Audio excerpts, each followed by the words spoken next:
everybody. I'm Jermaine McKay, your favorite sports analyst with James Sherwood. And today y'all finna get served with J&J Sports, episode 53.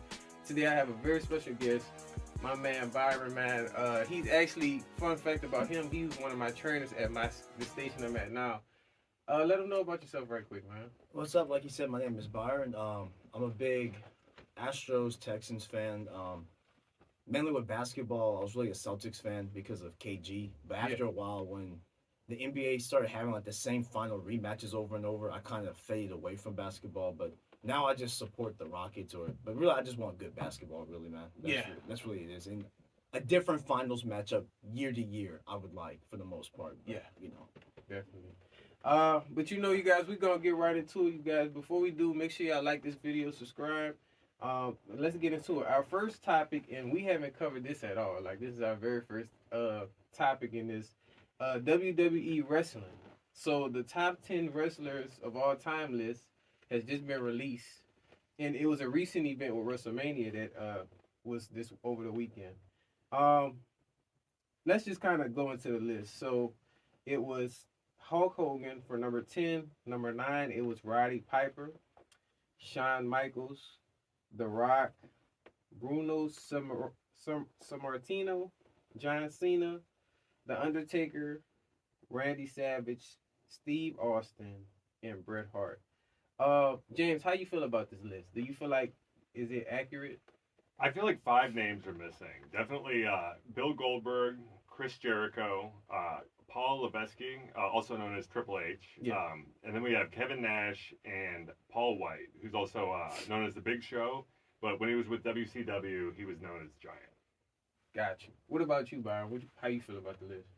Honestly, so when I went through the list when you sent me the link, so I know they based it off of like mic skills, in-ring performance and stuff, but I'm with you where I think some people are left off the list. Like, in my opinion, if we're really going down like WWE, I think Hulk Hogan should be top 3 no matter what. Yeah. I didn't watch him, but I just feel like that was really the face of WWE at that time when it first started going, because, like when WrestleMania first started, like, I'm pretty sure they didn't think it was going to be what it is today. Performing in, football arena, like football stadiums now. So I think Hulk Hogan should be a top 3 for sure. Undertaker's my favorite, but I kind of thought John Cena was going to be ahead of him. But I really just think also, like, whoever's making this list probably seen all these guys. Where, but when you're putting the mic skills and stuff, everything, I thought Stone Cold should have been number 1.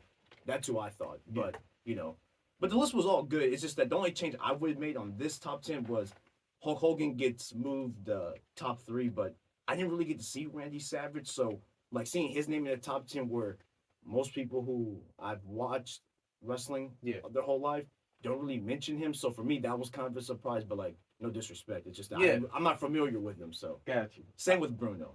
Right. But everyone else, I'm pretty sure, like, I pretty much know who they are. Yeah, for sure. And just to add on to you, man, this list is like 70% accurate to me. Because the reason is I haven't seen some of these fighters, kind of come up like Randy Savage, certain players. So I kind of made my own top 10 list. So for number 10, it'll be Shawn Michaels, 9, Hulk Hogan, 8, Triple H, The Rock, Steve Austin, John Cena, Batista, Kane, The Undertaker, and then Randy Orton. I think he's number 1 to me because I just like his play style, the way he, his stunts and just,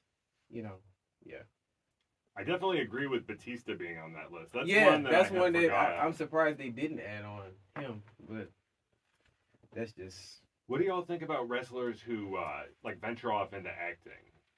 Like we have John Cena, I think it's cool. I mean, a cool activity for like once you finish. It's fun to continue seeing these guys have a kind of a different kind of career after they finish wrestling. Yeah, I don't mind it. I think it's cool seeing it because, like, for me, before I knew, like, the MCU movies were all connected, like, I never really had interest in Guardians of the Galaxy. The only thing I knew was that, okay, Batista's in it, so, like, once I kind of found that kind of encouraged me more, but, like, he is one of the funny characters in that, in the group of actors in that, so it's pretty cool seeing a guy who you seen fight The Undertaker at WrestleMania, and now he's on the big screen, for the most anticipated movies coming out, like, nowadays. Yeah. Yeah. Got you for sure. And then the last question before I go into the sports news of the day is the old WWE better than the new WWE wrestlers? To you? I'm really old school. I was a WCW fan. Yeah. And I guess once the WCW folded, it just wasn't as much fun for me anymore. But I still do enjoy wrestling from time to time, like the Friday night. Friday, yeah. I think for me, and then I'll go to you, Byron. I think like the WrestleMania matches, like when they brought in the cage, those are like classics to me versus kind of how it is now. And they had all the wrestlers, like 50 wrestlers come in the ring and fight, and just for that suitcase or, stuff like that. What about you, man? I feel like one thing people like about the older WWE was that it wasn't as PG as it is now when Yeah. you watch what they say now. So that's one thing that's different. But like for me, I'm kind of getting back into wrestling. Like the only thing I just really can't get with wrestling is all the commercials during the matches where Yeah. I mainly just tune in for the pay-per-view so I can see the entire match and there's no cutoffs where it's like, oh, watch this replay that happened off the air where it's like, dude, like I don't want to see that at this point. But I mean, there is some stuff, but I mean, okay, like when I started watching wrestling, that was like '09. So Yeah. I guess from that being a kid, it was more fun. But as I grew up older, it just kind of like faded out. But it wasn't because like it was changing. It was just more of like, as you get older, you start having more interest where you drift off. But like I'm happy to be watching again. But like Undertaker was my favorite wrestler. So he's retired where he makes a pop up probably once a year where it's like, okay, cool. Like he made his pop up at WrestleMania last week. I'm not sure if y'all caught the match. So when the lights went out, I got excited, and then like once it was kind of done, the match was over, and I just went back to playing the game. Yeah. Whereas so the main guys who I grew up watching aren't there no more. So it's like I like Cody Rhodes, I like Roman Reigns, and but I still have to learn more people because that's only two people I named. So, yeah. Yeah. Y'all, if y'all like wrestling, y'all put y'all top 10 list, for sure. But we're gonna get into our sports news of the day. So the Suns plan on signing Isaiah Thomas permanently to the Suns. Have y'all heard about this? Yeah. How do you feel, James? Like, I'm excited. Yeah. The Suns, they need all and the that's help your they can team get. too. Yeah, so For sure. I'm looking forward to it. You think are they gonna start him? You think? That I have no clue, man. No. I think he's coming off the bench because Bradley Bill's their point guard. Okay. When healthy, yeah. Okay. Yeah. Definitely. And then the most doubted teams that clinched a spot in the playoffs, the Clippers and the Mavericks. And I'm gonna quote kind of Stephen A. Smith, man. The fact that they were an afterthought last season with him and the whole missing the games and for his religion and all that stuff. To now they're saying, oh, he's the greatest. He's the greatest comeback of all time. That's kind of shady to me. How you feel about Stephen A. Smith kind of just he was on one side and now he's kind of on board? Yeah, but I think that's kind of what makes him a lot more fun to watch is his personality on air. Yeah. And he loves saying controversial stuff to kind of get the water stirred. So that's and they kind of was saying like him and Luka Doncic wouldn't work, and it seemed like they're working pretty fine right now. And then the Clippers, we all know Russ came back, and they clinched the spot as well. As long as they stay healthy, I feel like they'll be good. So, yeah, I think that's my team to go to the finals if they can stay healthy. And I think them two teams play together in the first round. So, what do y'all predict? Who do y'all predict will take it? Oh, for me, it's Clippers since I have them going to the finals. Yeah. I say like Clippers in 5-6. I'm definitely leaning more towards the Clippers myself too, because they've been in the playoffs the past few years, and they got a lot of young talent too, so that can help them out. Y'all let us know how y'all feel about that.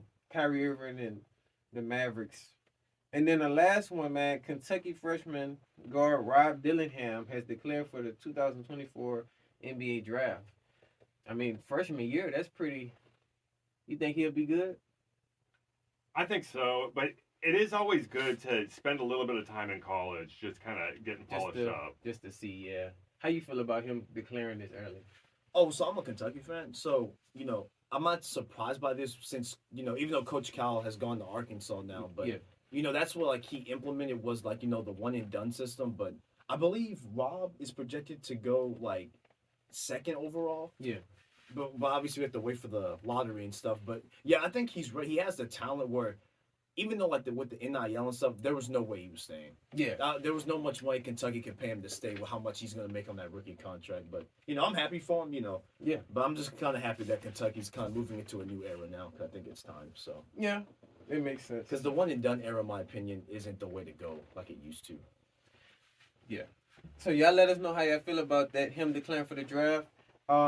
So our next topic we have up J&J Sports, coming to y'all with more in 2024.